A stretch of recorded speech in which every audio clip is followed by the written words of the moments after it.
Welcome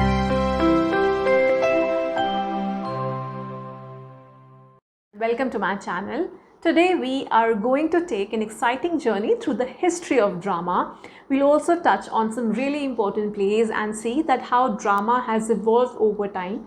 If you are interpreting any piece of literature, knowing the time period in which it was written, see, that's very important. And why? Because this helps you understand, predict the themes and interpret the work better. The same applies to plays as well, to drama as well. Also, if you are preparing for the UGC NET paper, a paper like UGC NET and other competitive examinations, then you are really going to find this video helpful. And that's why I would say that do not skip this video, watch till the very end to understand how drama gradually emerged and changed its course over time. There is so much information which I've tried to condense in one video for you, right? Now, when we think about drama, the first question that is natural to occur is, when did drama actually start? When did it begin? Now, surprisingly, nobody really knows when it started. So we do not have any exact date or the names of the early playwrights for that matter. Having said that, in ancient times, storytelling, rituals and performances, see, they were very important parts of community life. Primitive people, they often enacted scenes from their daily lives, like they would go on a hunting and then they would come back and talk about that. They would describe that to communicate the experiences and to pass on the knowledge. Now, these enactments, they were a form of early drama, providing a way for people to express themselves, teach lessons and entertain, right? The Mesopotamian civilization, and the Mesopotamian civilization would be around 1000 BC. Remember, I'm talking about BC or BCE, before Common Era, in the region of present-day Iraq. Now, that had its own forms of performance and ritualistic practices that contributed to the development of drama. Much like other ancient cultures, the Mesopotamians, they performed rituals that included music, dance, and enactments. Now, these rituals, they were often performed to honor their gods, and they were an early form of theatrical expression of theater. Okay, now the practices of ancient civilizations like the Mesopotamian civilization, that went on to influence the later cultures, including the Greeks. Now, the Greeks, they are the ones actually who are often credited with formalizing drama as we know it today. Now, coming to Greek drama, okay, we talked about the origins, then we talked about the Mesopotamian people. Now, Greek drama that emerged around 500 BC, that incorporated elements of ritual, storytelling and communal participation that were present in earlier cultures, like we just saw. Greek drama began as part of religious festivals, and they would honor the god Dionysus. Dionysus is the god of wine and fertility and theater. Now, these festivals included performances that were both entertaining and instructive, much like the rituals of the earlier civilizations. Okay, now there used to be this huge festival in Greece where there were playwrights and they competed by performing their plays. The best playwrights, they were awarded. In fact, we had many famous Greek dramatists who competed in it, like who participated in it, जिसमें उन्होंने compete करते थे वो. Sophocles was one of them. Sophocles is the one who has written the very famous play Oedipus Rex. I'm sure many of you guys have heard about it and have read that Oedipus Rex. Now, initially, Greek theatre did not have actors performing different roles. So, instead there would be just a group of men and boys, and that would be known as the chorus, and they would narrate the entire story. Okay. Now, as theatre progressed, actors started playing different parts on stage, but even then the chorus remained important. Remember that chorus बहुत important रहता था. They acted as narrators. They would give insights and commentary on the drama. They told the audience what was happening, what went wrong, what went well, and what might happen next. So whenever you read any Greek play, you will find a special mention of the chorus. Even in Oedipus Rex, the play which I just talked about, right, by Sophocles, even in Oedipus Rex, chorus is a very important part of the play. In Greek theatre, there were not many actors in a single play. Okay, so for example, if a play, let's say, had about 15 characters, then about 3 or 4 actors would be there, and wahi 3-4 jo actors rehte the, they would perform all the roles by just changing their mask. So actor banda wahi hai, sirf mask aage se palat liya to character bhi change ho gaya. That is how they would perform. This is why masks are symbolic of theatre. If you have seen those happy and sad masks, okay, you know that those masks, they represent the early stages of theatrical development, where these few actors, they would change masks to show different characters. So the golden age of Greek theatre and culture, that soon came to an end.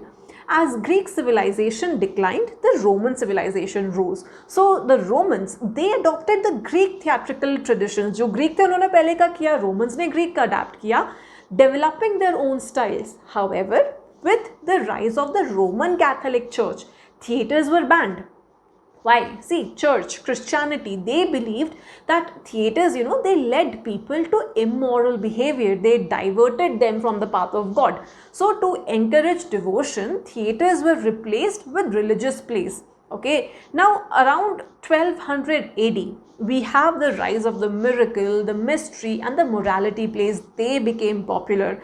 These plays, they were performed in churchyards, focusing on the lives of the saints, focusing on the life of Jesus Christ, and they would focus on imparting moral lessons. Just like in India, the Dussehre ke time par we have Ram Leela, hai na? These plays, they were part of the church celebrations during Christmas and Easter, and they would teach people about the Christian values.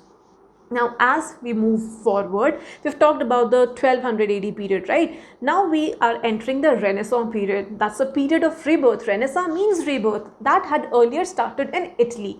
Now, during the Renaissance, people rediscovered the Greek plays, and that actually led to a resurgence of theatre. The Renaissance, that spread across Europe, and eventually it also made its way to England. Now in England, the world of theatre, that underwent significant changes with the introduction of indoor theatres. Abhi tak bahar hote the churchyards mein, now it's indoor theatres, where there would be these elaborate set designs, and the curtains would be used between the scenes. This period saw the emergence of the great theatrical artists, dramatists like Christopher Marlowe and none other than William Shakespeare, and they would reignite the interest of the people in drama and playwriting.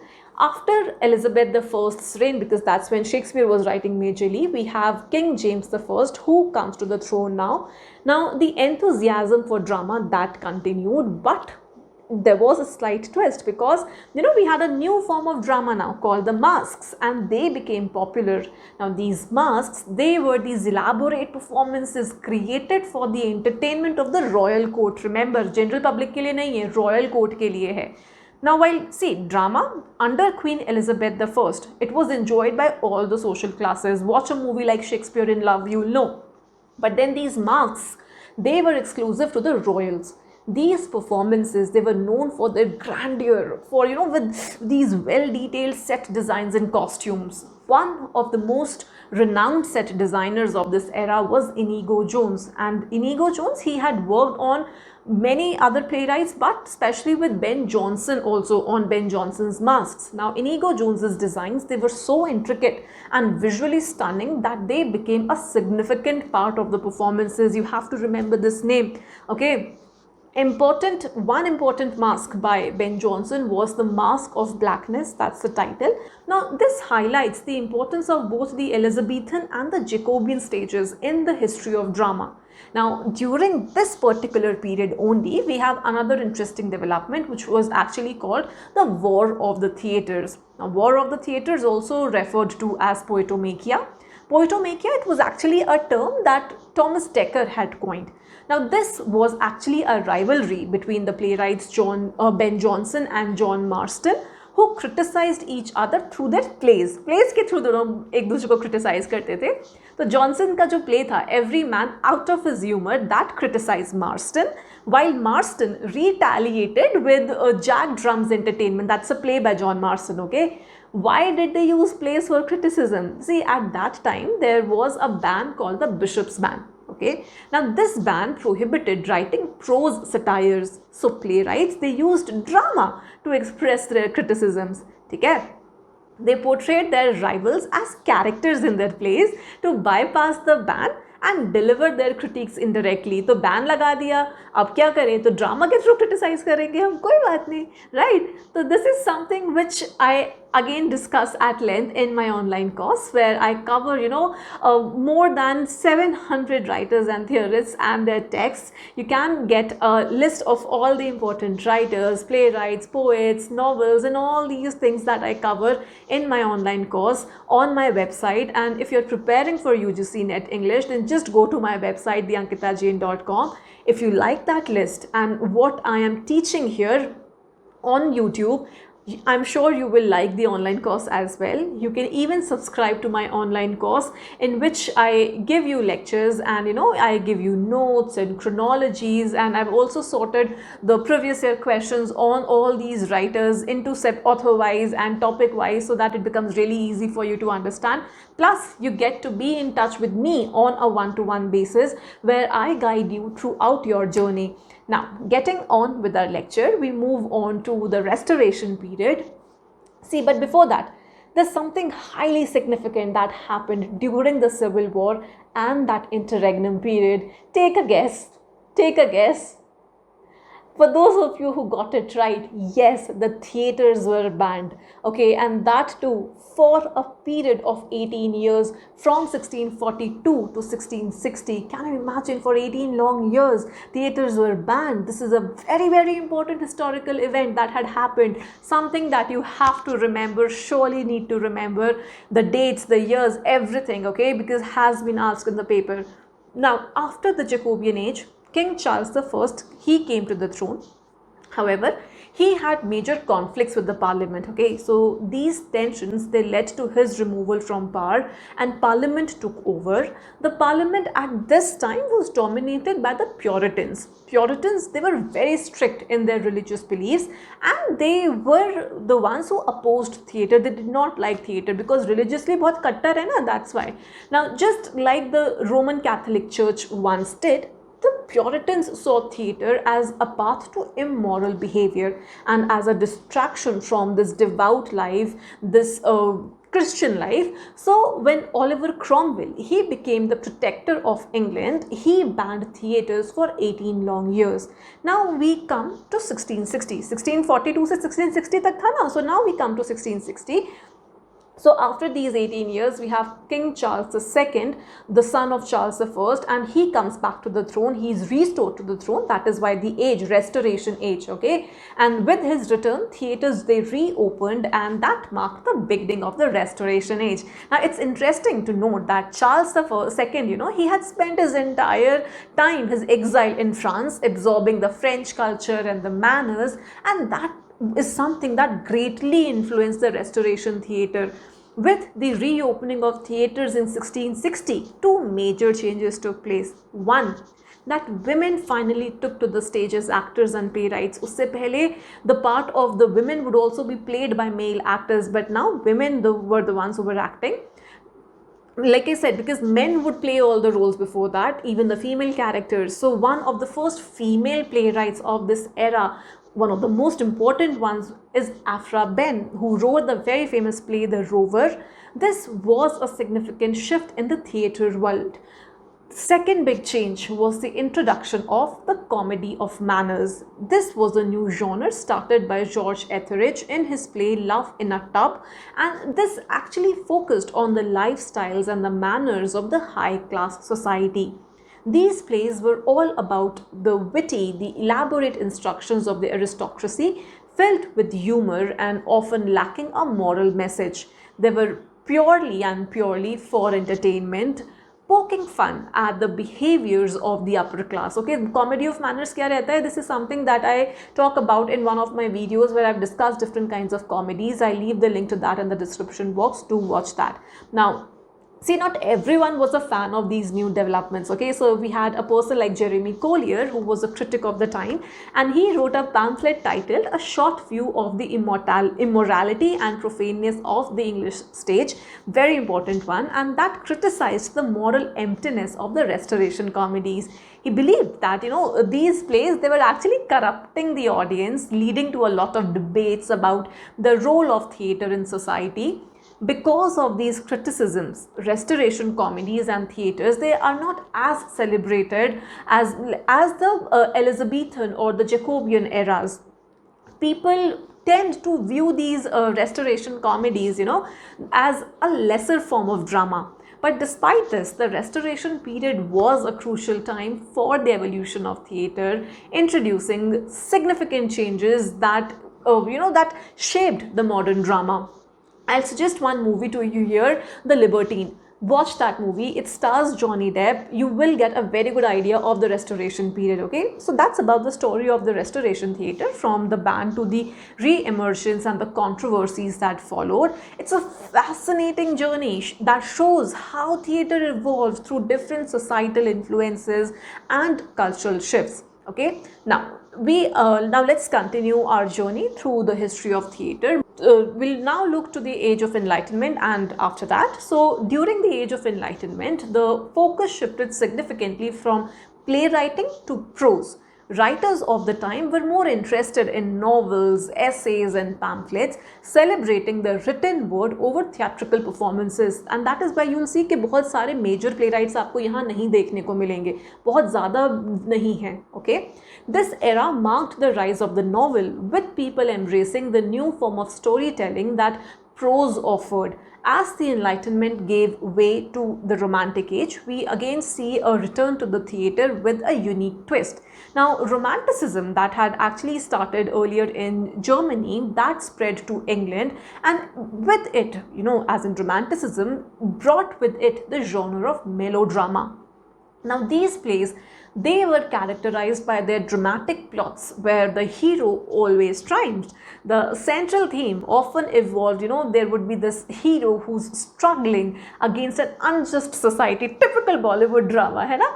तो society unjust है, hero struggle कर रहा है उसके against. Now, one prominent romantic German playwright that you should know about is Goethe, Johann Wolfgang von Goethe. I'm sorry if I'm pronouncing it wrong.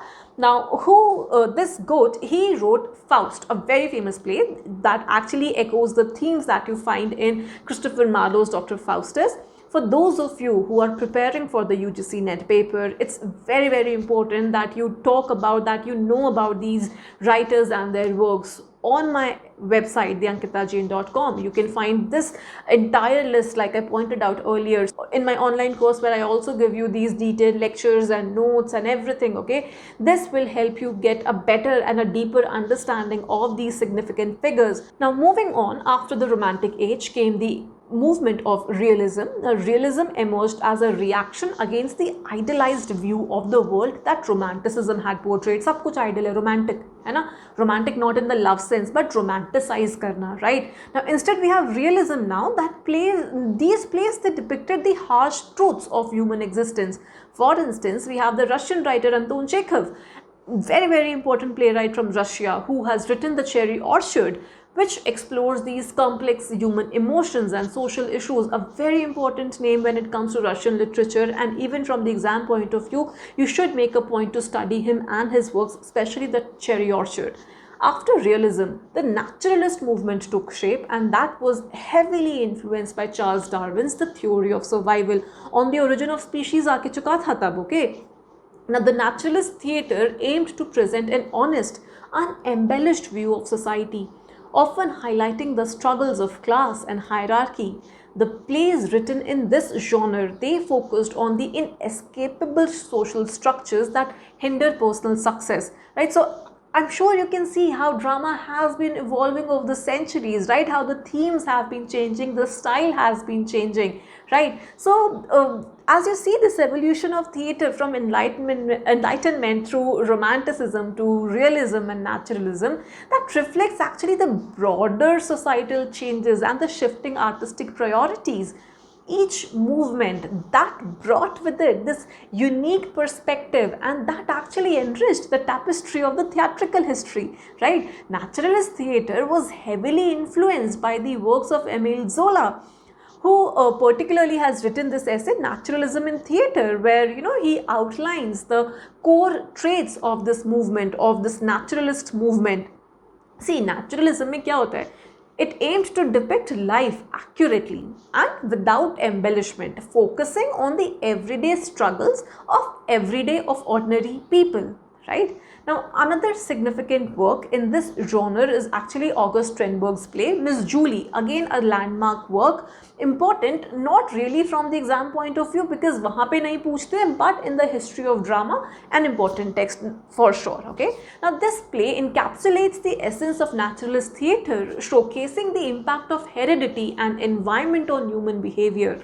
As see, naturalism was making its mark. The world faced the devastation of the First World War. उसके बाद आता है World War I, है ना? The horrors of the war that profoundly, deeply affected the outlook of humans, of humanity, again which led to a shift in theatrical themes. So we have playwrights from America like Arthur Miller, like Tennessee Williams, and we have none other than T.S. Eliot, who all, they started to focus on the common man, reflecting their struggles, reflecting the struggles and the alienation felt by individuals in a rapidly changing world. So we have Arthur Miller's essay, Tragedy and the Common Man, where he argues that theatre should depict the lives and changes of ordinary people, moving away from the aristocratic themes of the past. So, okay, so do note this essay down, the name of this essay down. Now, theatre that continued to evolve, okay, and with it came the theatre of the absurd, the very famous theatre of the absurd, जिसको belong करता है Samuel Beckett's Waiting for Godot. This emerged in the mid-20th century, and this was actually a reaction to the disillusionment and existential angst of the Second World War. So playwrights like Harold Pinter and Samuel Beckett, they explored these themes of meaninglessness and alienation. Their works, they would often portray a world where traditional structures and beliefs, they were shattered, leaving the characters in a state of confusion and despair. Now, see, you have to read Waiting for Godot to understand what I'm talking about here right now. Okay, if you look at this journey of theatre from the Greek origins to the modern era, we see this continuous evolution influenced by societal changes, the wars, and the philosophical shifts.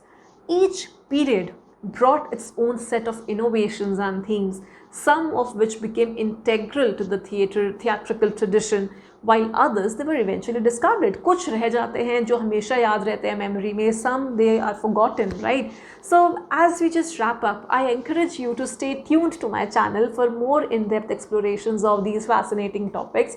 Do not forget to subscribe and hit the notification bell to stay updated on my latest videos. I keep on posting regular content twice a week, specifically tailored for the competitive examinations, especially for the UGC NET aspirants. And if you've enjoyed this video, please give it a thumbs up and share your thoughts in the comment section below. If you want to enroll in my online lectures, you can go to my website, theankitajain.com. You can also call me or WhatsApp me on the number given above and in the description box.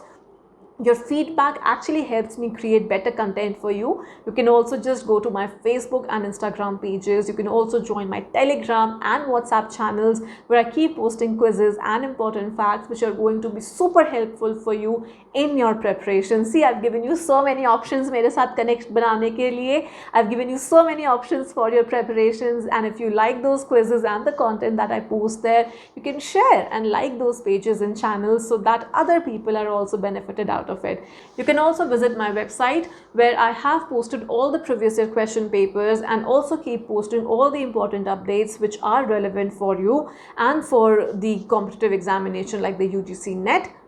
With that, I'll take your leave. I'll see you soon in the next video.